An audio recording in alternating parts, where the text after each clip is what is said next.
முதல் வாசகம். ஏழ்மையும் எளிமையும் உள்ள மக்களை உன் நடுவில் விட்டு வைப்பேன். இறைவாக்கினர் செப்பானியா நூலிலிருந்து வாசகம். செப்பானியா கூறியது, நாட்டில் இருக்கும் எளியோரே, ஆண்டவரின் கட்டளைகளை கடைபிடிப்போரே, அனைவரும் ஆண்டவரை தேடுங்கள், நேர்மையை நாடுங்கள், மன தாழ்மையை தேடுங்கள். ஆண்டவரது சினத்தின் நாளில் ஒருவேளை உங்களுக்கு புகலிடம் கிடைக்கும். ஏழை எளியோரை உன் நடுவில் நான் விட்டு வைப்பேன்.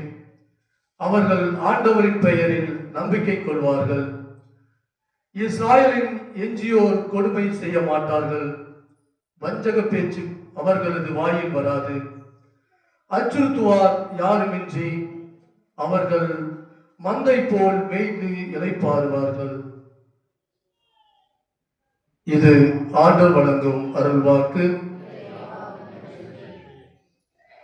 பதிலுரை பாடல். ஏழையரின் உள்ளத்தோர் பேறு பெற்றோர், ஏனெனில் விண்ணரசு அவர்களது.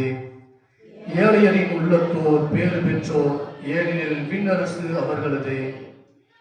ஆண்டவர் ஒடுக்கப்பட்டோர்களுக்கான நீதியை நிலைநாட்டுகின்றார். பசித்திருப்போருக்கு உணவளிக்கின்றார்.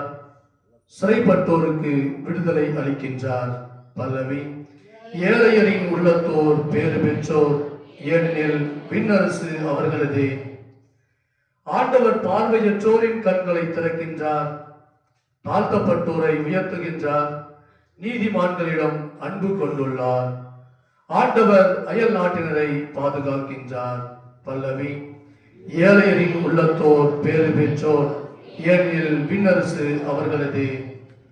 அனாதை பிள்ளைகளையும் கைப்பெண்களையும் ஆதரிக்கின்றார். ஆனால் பொல்லாரின் வழிமுறைகளை கவிழ்த்து விடுகின்றார்.